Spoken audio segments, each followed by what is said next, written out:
Hi friends, mastmaga.comಗೆ ಸ್ವಾಗತ. ನಾನು ಅಮರ್ ಪ್ರಸಾದ್. ಸ್ನೇಹಿತರೆ, ಪ್ರತಿಯೊಬ್ಬರಿಗೂ ಚಿಕ್ಕವರಿದ್ದಾಗ ಆಕಾಶದಲ್ಲಿ ಹಾರುವ ವಿಮಾನಗಳನ್ನು ನೋಡಿ ಖುಷಿಯಾಗಿರುತ್ತೆ. ದೊಡ್ಡವರಾದ್ಮೇಲೆ ಒಂದು ಸಲ ವಿಮಾನದಲ್ಲಿ ಹೋಗ್ತೀನಿ ಅಂತ ಎಲ್ಲರೂ ಕೂಡ ಕನಸು ಕಂಡಿರ್ತಾರೆ. ಆದರೆ ತುಂಬ ಜನಕ್ಕೆ ವಿಮಾನದಲ್ಲಿ ಪ್ರಯಾಣ ಮಾಡೋಕ್ಕೆ ಏನೆಲ್ಲ ಡಾಕ್ಯುಮೆಂಟ್ಸ್ ಬೇಕು, ಬಸ್ ಹತ್ತದಂಗೆ ಟಿಕೆಟ್ ತೊಗೊಂಡು ಹತ್ತು ಬಿಡ್ಬೋದಾ, ಈ ರೀತಿ ಎಲ್ಲ ಪ್ರಶ್ನೆ ಇರುತ್ತೆ. ಸೊ ಈ ವರದಿಯಲ್ಲಿ ದೇಶೀಯ ವಿಮಾನ ಪ್ರಯಾಣ ಅಂದರೆ ನಮ್ಮ ದೇಶದ ಒಳಗಡೆನೇ ಒಂದು ಜಾಗದಿಂದ ಮತ್ತೊಂದು ಜಾಗಕ್ಕೆ ಹೋಗೋಕೆ, ವಿಮಾನದಲ್ಲಿ ಹೋಗೋಕೆ ಯಾವ ರೀತಿಯ ಡಾಕ್ಯುಮೆಂಟ್ಸ್ ಬೇಕಾಗತ್ತೆ, ಫಾರಿನ್ನಿಗೆ ವಿದೇಶಕ್ಕೆ ಹೋಗಬೇಕಾದ್ರೆ ಯಾವೆಲ್ಲ ಡಾಕ್ಯುಮೆಂಟ್ಸ್ ಬೇಕು, ಏನೆಲ್ಲ ಪ್ರೊಸೀಜರ್ ಇರುತ್ತೆ ಅದನ್ನು ತಿಳಿಸ್ಕೊಡೋ ಪ್ರಯತ್ನವನ್ನು ಮಾಡ್ತೀವಿ. ಇಂಟ್ರೆಸ್ಟಿಂಗ್ ವಿಡಿಯೋ ಇದು, ನಿಮ್ಗೆ ಕೂಡ ಯೂಸ್ ಆಗ್ಬೋದು. ಕಡೆ ತನಕ ಮಿಸ್ ಮಾಡಿದೆ ನೋಡಿ. ಮೊದಲು ದೇಶೀಯ ಹಾರಾಟಕ್ಕೆ ಏನೆಲ್ಲ ಬೇಕು ಅಂತ ತಿಳ್ಕೊಳ್ಳೋಣ. ಅಂದರೆ ದೇಶದ ಒಳಗಡೆ ಡೊಮೆಸ್ಟಿಕ್ ಏರ್ಲೈನ್ ಟ್ರಾವೆಲ್ಗೆ ಏನೆಲ್ಲ ಬೇಕು ಅಂತ ತಿಳ್ಕೊಳ್ಳೋಣ. ವಿದೇಶಿ ವಿಮಾನ ಹಾರಾಟಕ್ಕೆ ಕಂಪೇರ್ ಮಾಡಿದ್ರೆ ದೇಶೀಯ ಅಂದರೆ ದೇಶದ ಒಳಗಿನ ವಿಮಾನ ಹಾರಾಟಕ್ಕೆ ಬೇಕಾಗೋ ದಾಖಲೆಗಳು ತುಂಬ ಕಮ್ಮಿ. ಆದರೂ ಬಸ್ಸಲ್ಲಿ ಹತ್ತದಂಗೆ, ಟ್ರೈನಲ್ಲಿ ಹತ್ತದಂಗೆ ಹತ್ತಕ್ಕೆ ಆಗಲ್ಲ. ಒಂದಷ್ಟು ಡಾಕ್ಯುಮೆಂಟ್ಸ್ನ ನೀವು ಹೊಂದಿರಬೇಕಾಗತ್ತೆ, ಒಂದಷ್ಟು ಎಚ್ಚರಿಕೆಯನ್ನು ಕೈಗೊಳ್ಳಬೇಕಾಗತ್ತೆ. ಉದಾಹರಣೆಗೆ ಬೆಂಗಳೂರಿಂದ ಮುಂಬೈವರೆಗೆ ನೀವೇನಾದರೂ ವಿಮಾನದ ಮೂಲಕ ಹೋಗಬೇಕು ಅಂತ ಇದ್ದಾರೆ. ಎಕ್ಸಾಂಪಲ್ಗೆ ಹೇಳ್ತಿರೋದು, ಟಿಕೆಟ್ ಬುಕ್ ಮಾಡಿರೋ ಕಾಪಿ ನಿಮ್ಮ ಬಳಿ ಇರಬೇಕು. ಅದು ಬೇಸಿಕ್. ಅದು ಹಾರ್ಡ್ ಅಥವಾ ಸಾಫ್ಟ್ ಕಾಪಿ ಯಾವುದಾದ್ರೂ ನಡೆಯುತ್ತೆ. ಟಿಕೆಟ್ ಜೊತೆಗೆ ಒಂದು ವ್ಯಾಲಿಡ್ ID ಇರಲೇಬೇಕು. ಪಾಸ್ಪೋರ್ಟ್ ಅಥವಾ voter ID, Aadhaar card, PAN card, driving licence, ಇದರಲ್ಲಿ ಯಾವುದಾದ್ರೂ ಇದ್ರೂ ಓಕೆ. ದೇಶದ ಒಳಗೆ ಪ್ರವಾಸ ಮಾಡೋಕ್ಕೆ, ವಿಮಾನದಲ್ಲಿ ಹೋಗೋಕ್ಕೆ ಪಾಸ್ಪೋರ್ಟ್ ಬೇಕಾಗಿಲ್ಲ, ಬಟ್ ಅದಿದ್ರೆ ಅದು ಸಾಕಾಗತ್ತೆ ಅಂತ ಹೇಳ್ತಿರೋದು. ಇಷ್ಟಿದ್ರೆ ಸಾಕು, ನೀವು ಆರಾಮಾಗಿ ಭಾರತದಲ್ಲಿ ವಿಮಾನ ಸೌಲಭ್ಯ ಇರೋ ಪ್ರದೇಶಗಳಿಗೆ ಫ್ಲೈಟಲ್ಲಿ ಟ್ರಾವೆಲ್ ಮಾಡಬಹುದು. ಆದರೆ ಬಸ್ ಮತ್ತು ಟ್ರೈನ್ಗಿಂತ ಸಾಕಷ್ಟು ಡಿಫ್ರೆಂಟ್ ವಿಮಾನ ಪ್ರಯಾಣ, ಯಾಕಂದರೆ ಸಾಕಷ್ಟು ಮುನ್ನೆಚ್ಚರಿಕೆಯನ್ನು ಕೈಗೊಳ್ಳಬೇಕಾಗತ್ತೆ. ಅದರಲ್ಲಿ ಮುಖ್ಯವಾಗಿರೋದು ಏನೆಲ್ಲ ತಗೊಂಡು ಹೋಗಬಹುದು, ಏನೆಲ್ಲ ತಗೊಂಡು ಹೋಗೋ ಹಾಗಿಲ್ಲ ವಿಮಾನದಲ್ಲಿ ಅನ್ನೋದು. ಯಾವೆಲ್ಲ ವಸ್ತುಗಳು ನಿಷಿದ್ಧ ಅನ್ನೋ ಬಗ್ಗೆ ತಿಳ್ಕೊಂಡಿರಲೇಬೇಕಿಲ್ಲ, ಅಂದರೆ ಅಲ್ಲೇ ಬಿಟ್ಟು ಹೋಗಬೇಕಾಗತ್ತೆ. ಏರ್ಪೋರ್ಟಲ್ಲಿ ಹಿಡಿದಾಕೊಂತಾರೆ ಸೆಕ್ಯೂರಿಟಿಯವರು. ವಿಮಾನ ನಿಲ್ದಾಣದಲ್ಲಿ ಯಾವುದೇ ಶಾರ್ಪ್ ವಸ್ತುಗಳನ್ನು, ಬಂದೂಕು ಅಥವಾ ಇತರೆ ಅಪಾಯಕಾರಿ ವಸ್ತುಗಳನ್ನು, ಸ್ಫೋಟಕಗಳು, ಕ್ರಿಕೆಟ್ ಬ್ಯಾಟ್, ಹಾಕಿ ಸ್ಟಿಕ್, ಅಡುಗೆ ತೈಲ ಸೇರಿದಂತೆ ಯಾವುದೇ ರೀತಿಯ ತೈಲ, ಇಂಧನಗಳನ್ನು ಒಯ್ಯೋ ಹಾಗಿಲ್ಲ. ಸಿಂಪಲ್ ಆಗಿ ಹೇಳಬೇಕು ಅಂದರೆ ವಿಮಾನಕ್ಕೆ ಹಾನಿ ಮಾಡೋಕೆ ಸಹಾಯಕ ಆಗುವಂತಹ, ವಿಮಾನಕ್ಕೆ ಹಾನಿ ಮಾಡಬಹುದಾದಂತಹ ಅಥವಾ ವಿಮಾನದ ಒಳಗಿರೋ ಸಿಬ್ಬಂದಿಗೆ ಅಥವಾ ಇತರ ಪ್ರಯಾಣಿಕರಿಗೆ ಹಾನಿ ಮಾಡೋಕೆ ಸಾಧ್ಯ ಆಗುವ ಯಾವುದೇ ವಸ್ತುಗಳನ್ನು ಅಥವಾ ಧಾತುಗಳನ್ನು, ಕೆಮಿಕಲನ್ನು, ಚೂಪಾಗಿರೋ ವಸ್ತುಗಳನ್ನು, ಹೆವಿ ಆಗಿರೋ ವಸ್ತುಗಳನ್ನು ಯಾವುದನ್ನು ಕೂಡ ತಗೊಂಡು ಹೋಗೋ ಹಾಗಿಲ್ಲ ವಿಮಾನದ ಒಳಗೆ.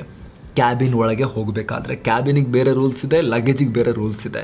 ಇದರಲ್ಲಿ ಕ್ಯಾಬಿನ್ ಅಂದರೆ ವಿಮಾನದ ಒಳಗೆ ಪ್ರಯಾಣಿಕರ ಜೊತೆಗೆ ತೆಗೆದುಕೊಂಡು ಹೋಗೋ ಬ್ಯಾಗಲ್ಲಿ ಏನಿರ್ಬೋದು, ಏನಿರಬಾರ್ದು, ಹಾಗೂ ಡಿಕ್ಕಿಯಲ್ಲೇ ಹಾಕಬೇಕಾದ್ರೆ ವಿಮಾನದ ಲಗೇಜ್ ಸ್ಟೋರೇಜ್ ಸೆಕ್ಷನ್ನಲ್ಲಿ ತೆಗೆದುಕೊಂಡು ಹೋಗಬಹುದಾಗಿರೋದು, ತೆಗೆದುಕೊಂಡು ಹೋಗಲಿಕ್ಕೆ ಅವಕಾಶ ಇಲ್ಲದೆ ಇರೋಂಥದ್ದು, ಇದಕ್ಕೆ ಪ್ರತ್ಯೇಕವಾದ ರೂಲ್ಸ್ ಇದೆ.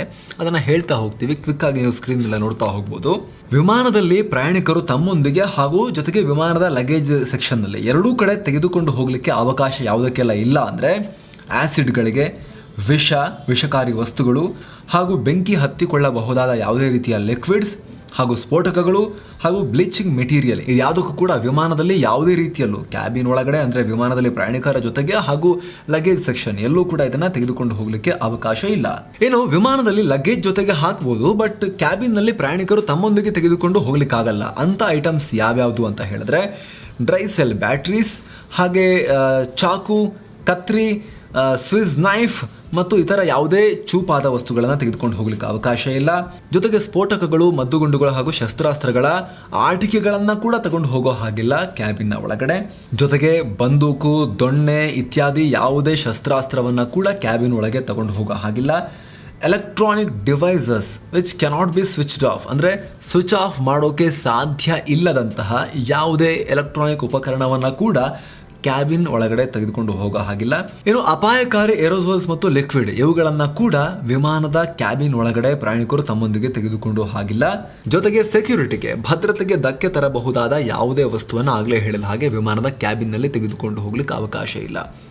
ಹಾಗಾದರೆ ಏನು, ಬಂದೂಕು ತೊಗೊಂಡು ಹೋಗಂಗಿಲ್ಲ ಕ್ಯಾಬಿನಲ್ಲಿ ಮಾತ್ರ, ಹಾಗಾದರೆ ಲಗೇಜಲ್ಲಿ ತೊಗೊಂಡು ಹೋಗ್ಬೋದಾ?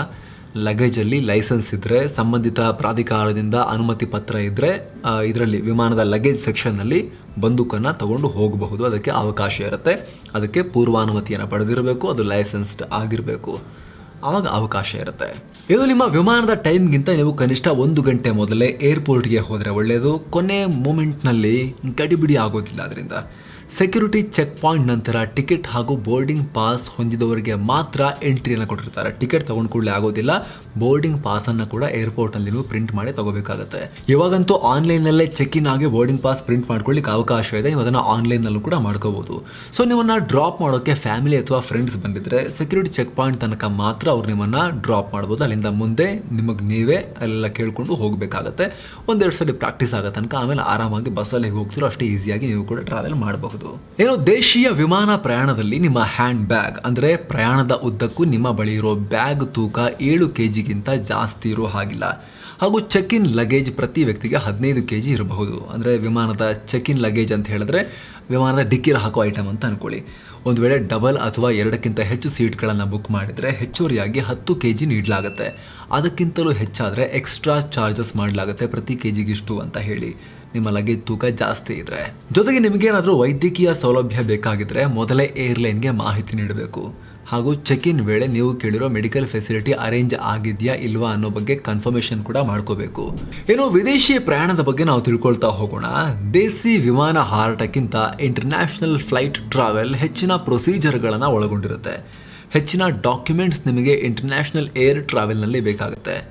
ಸೊ ಈಗ ವಿದೇಶಿ ಪ್ರಯಾಣಕ್ಕೆ ಬೇಕಾಗೋ ಡಾಕ್ಯುಮೆಂಟ್ಸ್ ಬಗ್ಗೆ ಮೊದಲು ನಾವು ತಿಳ್ಕೊಳ್ಳೋಣ. ವಿದೇಶಿ ಪ್ರಯಾಣಕ್ಕೆ ಪಾಸ್ಪೋರ್ಟ್, ವೀಸಾ, ID ಕಾರ್ಡ್ ಬೇಕಾಗತ್ತೆ. ಜೊತೆಗೆ ಇಲ್ಲಿ ನೀವು ಯಾವ ವಿದೇಶಕ್ಕೆ, ಫಾರಿನ್ ಅಂದ್ರೆ ಯಾವ ಕಂಟ್ರಿಗೆ ಹೋಗ್ತಿದ್ದೀರಾ ಅನ್ನೋದು ಕೂಡ ಮ್ಯಾಟರ್ ಆಗುತ್ತೆ. ಯಾಕಂದ್ರೆ ಯಾವ ವೀಸಾ ನಿಮ್ಮ ಬಳಿ ಇರಬೇಕಾಗುತ್ತೆ ಅನ್ನೋದು ಕೂಡ ಇದ್ರ ಮೇಲೆ ತುಂಬಾ ಡಿಪೆಂಡ್ ಆಗುತ್ತೆ.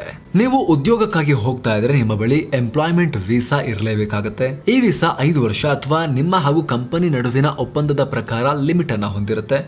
ಎರಡನೇದು, ಒಂದು ವೇಳೆ ನೀವು ಬಿಸ್ನೆಸ್ ಅಥವಾ ಇನ್ಯಾವುದೋ ವ್ಯವಹಾರದ ಮೇಲೆ ಫಾರಿನ್ಗೆ ಹೋಗ್ತಾ ಇದ್ರೆ ನೀವು ಬಿಸ್ನೆಸ್ ವೀಸಾವನ್ನ ಕ್ಯಾರಿ ಮಾಡಬೇಕಾಗತ್ತೆ. ಏನು ಪವರ್ ಅಥವಾ ಸ್ಟೀಲ್ ಹಾಗೂ ಇನ್ಯಾವುದೋ ಸೆಕ್ಟರ್ನಲ್ಲಿ ಪ್ರಾಜೆಕ್ಟನ್ನು ಎಕ್ಸಿಕ್ಯೂಟ್ ಮಾಡೋಕೆ ಹೋಗ್ತಾ ಇದ್ರೆ ಪ್ರಾಜೆಕ್ಟ್ ವೀಸಾವನ್ನು ನೀವು ಕ್ಯಾರಿ ಮಾಡಬೇಕಾಗುತ್ತೆ. ಏನು ಫಾರಿನ್ನಲ್ಲಿ ನೆಲೆಸಿರೋ ನಿಮ್ಮ ಕುಟುಂಬದವರನ್ನ ಮೀಟ್ ಆಗೋಕೆ ಹೋಗ್ತಾ ಇದ್ರೆ ಎಕ್ಸ್ ಅಥವಾ ಎಂಟ್ರಿ ವೀಸಾವನ್ನು ಹೊಂದಿರಬೇಕಾಗತ್ತೆ. ಹಾಗೆ ಪ್ರವಾಸಕ್ಕೆ ಟೂರಿಸಂ ಪರ್ಪಸ್ಗೆ ನೀವು ಫಾರಿನ್ಗೆ ಹೋಗ್ತಾ ಇದ್ರೆ ಟೂರಿಸ್ಟ್ ವೀಸಾವನ್ನು ಪಡೆದಿರಬೇಕಾಗತ್ತೆ.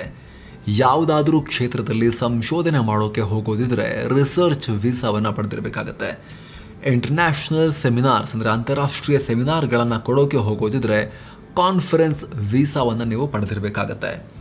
ಅಥವಾ ಒಂದು ವೇಳೆ ಚಿಕಿತ್ಸೆಗಾಗಿ ನೀವು ವಿದೇಶಕ್ಕೆ ಹೋಗ್ತಾ ಇದ್ರೆ ಮೆಡಿಕಲ್ ವೀಸಾ ಬೇಕಾಗತ್ತೆ. ಏನೋ ವಿದೇಶಕ್ಕೆ ಪ್ರಯಾಣ ಬೆಳೆಸೋರು ಅಲ್ಲಿನ ಕರೆನ್ಸಿಯನ್ನು ಹೊಂದಿರಬೇಕು. ಸೊ ಮೊದಲೇ ಭಾರತದಲ್ಲಿ ರೂಪಾಯಿಯಿಂದ ನೀವು ಯಾವ ದೇಶಕ್ಕೆ ಹೋಗ್ತಾ ಇದ್ದೀರಿ ಆ ದೇಶದ ಲೋಕಲ್ ಕರೆನ್ಸಿಯನ್ನು ಕನ್ವರ್ಟ್ ಮಾಡಿಕೊಂಡ್ರೆ ಉತ್ತಮ. ಅಥವಾ ಫಾರೆಕ್ಸ್ ಕಾರ್ಡ್ಗಳನ್ನು ತೆಗೆದುಕೊಂಡು ಹೋಗ್ಬೋದು. ನಿಮ್ಮ ಬ್ಯಾಂಕಲ್ಲಿ ಚೆಕ್ ಮಾಡಿ ಫಾರೆಕ್ಸ್ ಕಾರ್ಡ್ಗಳನ್ನು ಹೆಚ್ಚಿನ ಎಲ್ಲ ಬ್ಯಾಂಕುಗಳು ಇಶ್ಯೂ ಮಾಡ್ತಾರೆ. ಅದು ನಿಮಗೆ ಹೆಲ್ಪ್ ಆಗುತ್ತೆ ಫಾರಿನ್ನಲ್ಲಿ ನೀವು ಕರೆನ್ಸಿ ಟ್ರಾನ್ಸಾಕ್ಷನ್ಸನ್ನು ಮಾಡೋಕೆ.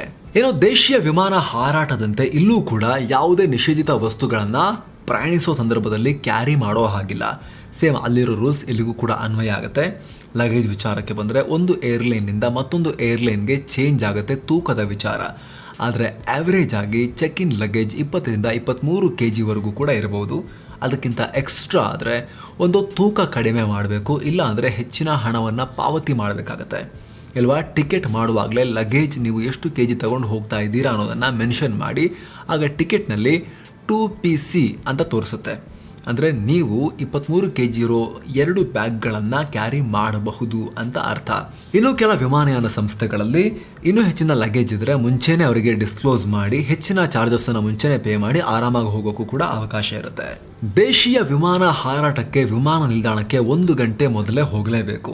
ಆದರೆ ಅದೇ ವಿದೇಶಿ ಪ್ರಯಾಣಕ್ಕೆ ಕನಿಷ್ಠ 3 ಗಂಟೆ ಮುಂಚೆನೆ ಹೋದ್ರೆ ಒಳ್ಳೆಯದು. ಯಾಕಂದ್ರೆ ಇನ್ನಷ್ಟು ಸ್ಟ್ರಿಕ್ಟ್ ಆಗಿರುತ್ತೆ, ಪ್ರೊಸೀಜರ್ ಸ್ವಲ್ಪ ಜಾಸ್ತಿನೇ ಇರುತ್ತೆ. ಹಾಗಾಗಿ ವೆರಿಫಿಕೇಶನ್ ಪ್ರೋಸೆಸ್ ಜಾಸ್ತಿ ಇರುತ್ತೆ. ಏನೋ ಫಾರಿನ್ ಕಂಟ್ರಿಗೆ ಹೋದ ತಕ್ಷಣ ಯಾವುದಕ್ಕೆಲ್ಲ ಪ್ರಿಪೇರ್ ಆಗಿರಬೇಕು ಅಂತ ತಿಳ್ಕೊಳ್ಳೋದು ತುಂಬಾ ಮುಖ್ಯ ಆಗುತ್ತೆ. ಲ್ಯಾಂಡ್ ಆದ ಬಳಿಕ ಅಲ್ಲಿ ಆ ದೇಶದಲ್ಲಿ ಯಾವ ಸಿಮ್ ಕಾರ್ಡ್ ಬೆಸ್ಟ್ ಅಂತ ಸರ್ಚ್ ಮಾಡಿ ಅದನ್ನ ಖರೀದಿಸಿ. ಯಾಕಂದ್ರೆ ಭಾರತೀಯ ಸಿಮ್ ಅನ್ನ ಅಲ್ಲಿ ಬಳಸಬಹುದು, ಆದರೆ ರೋಮಿಂಗ್ ಚಾರ್ಜ್ ಜಾಸ್ತಿ ಇರುತ್ತೆ. ಸೊ ಬೆಸ್ಟ್ ಲೋಕಲ್ ಸಿಮ್ ಅನ್ನ ಯೂಸ್ ಮಾಡಿ. ಬಳಿಕ ಮೊಬೈಲ್ನಲ್ಲಿ ಆಫ್ಲೈನ್ ಮ್ಯಾಪ್ ಅನ್ನ ಡೌನ್ಲೋಡ್ ಮಾಡ್ಕೊಳ್ಳಿ. ನೀವು ಯಾವ ಕಡೆ ಹೋಗ್ತಿದ್ದೀರಿ, ಎಲ್ಲಿದ್ದೀರಿ ಅನ್ನೋದು ಅಲ್ಲಿ ನಿಮಗೆ ಸ್ಪಷ್ಟವಾಗಿ ಗೊತ್ತಾಗುತ್ತೆ. ನಿಮ್ಮ ದೇಶದ ಕರೆನ್ಸಿಗೂ ಹಾಗೂ ನೀವು ಹೋಗಿರೋ ದೇಶದ ಕರೆನ್ಸಿ ನಡುವಿನ ಎಕ್ಸ್ಚೇಂಜ್ ರೇಟ್ ಅನ್ನ ಚೆನ್ನಾಗಿ ತಿಳ್ಕೊಳ್ಳಿ. ಪ್ರಸ್ತುತ $1 ಅಮೆರಿಕನ್ ಗೆ ನಮ್ಮ 82 ರೂಪಾಯಿ ಕೊಡಬೇಕಾಗತ್ತೆ. ಈ ರೀತಿ ಎಕ್ಸ್ಚೇಂಜ್ ರೇಟ್ ನೋಡಿಕೊಂಡು ನಿಮಗೆ ಬೇಕಾದಷ್ಟು ಹಣವನ್ನು ಡ್ರಾ ಮಾಡ್ಕೊಳ್ಳಿ. ನಿಮ್ಮ ಹಣಕಾಸಿನ ಸಾಮರ್ಥ್ಯಕ್ಕೆ ತಕ್ಕ ಹಾಗೆ ನೋಡ್ಕೊಂಡು ಖರ್ಚು ಮಾಡಿ. ಇಲ್ಲಿ $1,000 ಖರ್ಚು ಮಾಡಿದ ಹಾಗೆ ಅಲ್ಲಿ $1,000 ಅಂದ ತಕ್ಷಣ ರೂಪಿ ಲೆಕ್ಕದಲ್ಲಿ ಕೊಟ್ಟರೆ ಅಥವಾ ಸ್ವೈಪ್ ಮಾಡಿದ್ರೆ ಇರೋ ದುಡ್ಡೆಲ್ಲ ಖಾಲಿಯಾಗಿ ಹೋಗೋ ಚಾನ್ಸಸ್ ಇರುತ್ತೆ. ಹಾಗಾಗಿ ಎಕ್ಸ್ಚೇಂಜ್ ರೇಟನ್ನು ಚೆನ್ನಾಗಿ ತಿಳ್ಕೊಂಡು ಓಕೆ $500 ಹೇಳ್ತಿದ್ದಾರಾ ಅಂದರೆ ರೂಪಾಯಿ ಲೆಕ್ಕದಲ್ಲಿ ಎಷ್ಟಾಗುತ್ತೆ ಅಂತ ನೋಡಿಕೊಂಡು ನೀವು ನಿಮ್ಮ ದುಡ್ಡನ್ನು ಖರ್ಚು ಮಾಡ್ತಾ ಹೋಗಿ. ಜೊತೆಗೆ ವೆರಿ ಇಂಪಾರ್ಟೆಂಟ್, ನೀವು ಬೇರೆ ದೇಶಕ್ಕೆ ಹೋಗ್ತಾ ಇದ್ದೀರಾ ಅಂದರೆ ಅಲ್ಲಿ ನೀವು ಎಲ್ಲಿ ಸ್ಟೇ ಆಗ್ತಿದ್ದೀರಾ ಅಂತ ಮೊದಲೇ ತಿಳ್ಕೊಂಡಿರಬೇಕು. ನೀವು ಟೂರ್ ಅಥವಾ ಪ್ರವಾಸಕ್ಕೆ ಹೋಗ್ತಾ ಇದ್ರೆ ನೀವು ಯಾವೆಲ್ಲ ಸ್ಥಳಕ್ಕೆ ಹೋಗಬೇಕೋ ಅಲ್ಲಿ ಹೋಗೋಕೆ ಸಾರಿಗೆ ವ್ಯವಸ್ಥೆ ಹೇಗಿದೆ ಅನ್ನೋದನ್ನು ಮುಂಚಿತವಾಗಿ ರಿಸರ್ಚ್ ಮಾಡಿರಬೇಕು. ಜೊತೆಗೆ ಆ ನೆಲದ ಕಾನೂನುಗಳ ಬಗ್ಗೆ ಸ್ಪಷ್ಟವಾಗಿ ತಿಳ್ಕೊಂಡಿರಬೇಕು. ಭಾರತದಲ್ಲಿದ್ದ ಫ್ರೀಡಮ್ ಕೆಲವು ಕಂಟ್ರಿಲಿ ಇಲ್ಲದೆ ಇರ್ಬೋದು. ಇಲ್ಲಿ ಮಾಡಿದ್ದನ್ನು ಅಲ್ಲಿ ಮಾಡೋಕ್ಕೆ ಹೋದರೆ ಕಾಲು ಮೇಲೆ ಮಾಡಿ ನೇತು ಹಾಕ್ಬಿಡ್ಬೋದು ಅವರು. ಈ ಬಗ್ಗೆ ತಿಳ್ಕೊಂಡಿರಬೇಕು. ನಾವು ಕಾಲಿಟ್ಟಿರೋ ನೆಲ ನಮ್ಮ ನೆಲ ಅಲ್ಲ ಅಂದರೆ, ವಿದೇಶಿ ನೆಲ ಅಂದರೆ ಅಲ್ಲಿ ಯಾವುದಕ್ಕೆ ಏನು ರೂಲ್ಸ್ ಇದೆ ಅನ್ನೋದನ್ನು ಮುಂಚೆನೇ ತಿಳ್ಕೊಂಡಿರಬೇಕು. ಇನ್ನು ಕೆಲ ಕಂಟ್ರೀಸ್ ನಮಗಿಂತ ಇನ್ನಷ್ಟು ಲಿಬರಲ್ ಇರ್ಬೋದು. ಹಾಗಂತ ಅಂಥ ಲಿಬರಲ್ ಕಂಟ್ರಿಗೆ ಹೋದಾಗ ಭಾರತದಲ್ಲಿ ಮಾಡ್ಲಿಕ್ಕಾಗದೇ ಇರೋ ಎಕ್ಸ್ಟ್ರಾ ಹುಚ್ಚಾಟ ಅಥವಾ ಕ್ರೇಜಿ ವರ್ತನೆಗಳನ್ನು ಇಲ್ಲೇನು ಮಾಡ್ಬೋದು ಅಂತ ನೋಡ್ಬೇಕಂತೇನಿಲ್ಲ. ನಾವು ನಾರ್ಮಲ್ ಆಗಿದ್ರೆ ನಡೆಯುತ್ತೆ. ಆದರೆ ಕಾನೂನು ಉಲ್ಲಂಘನೆ ವಿಚಾರಕ್ಕೆ ಸಂಬಂಧಪಟ್ಟ ಹಾಗೆ ಮಾತ್ರ ಕೇರ್ಫುಲ್ ಆಗಿರಲೇಬೇಕು. ಭಾರತದಲ್ಲಿ ಮಾಡಬಹುದು, ಅಲ್ಲಿ ಮಾಡೋ ಹಾಗಿಲ್ಲ. ಅಥವಾ ಅಲ್ಲಿ ಪರ್ಟಿಕ್ಯುಲರ್ ರೂಲ್ಸ್ನ ಫಾಲೋ ಮಾಡಬೇಕು ಅಂತ ಇದ್ದರೆ ಕೆಲವೊಂದಷ್ಟು ಕಂಟ್ರೀಸಿಗೆ ಹೋದಾಗ ಆ ನೆಲದ ಕಾನೂನು ಆ ಪರ್ಟಿಕ್ಯುಲರ್ ವಿಚಾರಕ್ಕೆ ಸಂಬಂಧಪಟ್ಟ ಹಾಗೆ ಮದ್ಯಪಾನ ಆಗಿರ್ಬೋದು, ಅಥವಾ ನಿಮ್ಮ ಗೆಳತಿಯರೊಂದಿಗೆ ಓಡಾಡೋ ವಿಚಾರ ಆಗಿರ್ಬೋದು, ಅಥವಾ ಮಹಿಳೆಯರ ಮೇಲೆ ಕೆಲವೊಂದು ರಿಸ್ಟ್ರಿಕ್ಷನ್ಸ್ ಆಗಿರ್ಬೋದು, ಇದೆಲ್ಲವೂ ಕೂಡ ಸೇರಿಸಿ ಹೇಳ್ತಿರೋದು. ಅದು ಯಾವುದೇ ವಿಚಾರಕ್ಕಾಗಿರ್ಬೋದು, ಆ ನೆಲದ ಕಾನೂನು ಏನು ಹೇಳುತ್ತೆ ಅಂತ ತಿಳ್ಕೊಂಡು ಅದನ್ನು ಫಾಲೋ ಮಾಡಿದ್ರೆ ಕಾನೂನಿನ ಸಮಸ್ಯೆಗಳು ಯಾವುದೇ ಕಾರಣಕ್ಕೂ ಉಂಟಾಗಲ್ಲ. ಇಲ್ಲಾಂದರೆ ಸಮಸ್ಯೆ ಆಗುತ್ತೆ. ವಿದೇಶಿ ನೆಲದಲ್ಲಿ ಕಾನೂನಿನ ಸಮಸ್ಯೆ ಆದರೆ ಬಹಳ ಬಹಳ ಕಷ್ಟ ಅದರಿಂದ ಹೊರಗೆ ಬರೋಕೆ. ಸೊ ಫ್ರೆಂಡ್ಸ್, ಇದಾಗಿತ್ತು ದೇಸಿ ಹಾಗೂ ಇಂಟರ್ನ್ಯಾಷನಲ್ ಏರ್ ಟ್ರಾವೆಲ್ ಬಗ್ಗೆ ಹಾಗೂ ಫಾರಿನಿಗೆ ಹೋದ್ಮೇಲೆ ಗಮನ ಕೊಡಬೇಕಾದ ಪ್ರಮುಖ ಸಂಗತಿಗಳ ಬಗ್ಗೆ ತಿಳಿಸ್ಕೊಡೋ ಪ್ರಯತ್ನ. Thank you so much. ಮತ್ತೆ ಭೇಟಿ ಆಗ್ತಿರೋಣ. ನಮಸ್ತೆ ಸ್ನೇಹಿತರೆ. ನಮ್ಮ ಜರ್ನಲಿಸಮ್ ಆನ್ಲೈನ್ ಕೋರ್ಸ್ ತಯಾರಾಗಿದೆ. ಡಿಸ್ಕ್ರಿಪ್ಷನ್ನಲ್ಲಿ ಟಾಪ್ ಕಾಮೆಂಟಲ್ಲಿ ಲಿಂಕನ್ನು ಕೊಟ್ಟಿರ್ತೀವಿ. ಆಸಕ್ತಿ ಇರೋರು, ಡಿಗ್ರಿ ಮಾಡಬೇಕು ಅಂತ ಇರೋರು ಯಾವುದಾದ್ರೂ ಕೂಡ, ಅಥವಾ ಯಾವುದಾದ್ರು ಡಿಗ್ರಿಯನ್ನು ಮಾಡ್ತಿರೋರು, ಯಾವುದಾದ್ರು ಡಿಗ್ರಿ ಆಗಿರೋರು, ಇವರೆಲ್ಲರಿಗೂ ಕೂಡ ಇದರಿಂದ ಯೂಸ್ ಆಗ್ಬೋದು. ಡಿಸ್ಕ್ರಿಪ್ಷನಲ್ಲಿ ಲಿಂಕನ್ನು ಕೊಟ್ಟಿದ್ದೀವಿ. ಈ ಆನ್ಲೈನ್ ಕೋರ್ಸ್ನಲ್ಲಿ ಆಸಕ್ತಿ ಇದ್ದರೆ ಕ್ಲಿಕ್ ಮಾಡೋ ಮೂಲಕ ನೀವು ಅದನ್ನು ಚೆಕ್ ಮಾಡ್ಬೋದು. ಎಲ್ಲ ಮಾಹಿತಿ ನಿಮಗೆ ವೆಬ್ಸೈಟ್ನಲ್ಲಿ ಸಿಗುತ್ತೆ. ಹಾಗೆ ಆ ಟಾಪ್ ಕಾಮೆಂಟ್ನಲ್ಲಿ ಹಾಗೂ ಡಿಸ್ಕ್ರಿಪ್ಷನ್ನಲ್ಲೂ ಕೂಡ ಪೂರ್ತಿ ಮಾಹಿತಿಯನ್ನು ಕೊಟ್ಟಿದ್ದೀವಿ. ಓದಿ ಮಾಹಿತಿಯನ್ನು ಪಡ್ಕೋಬೋದು.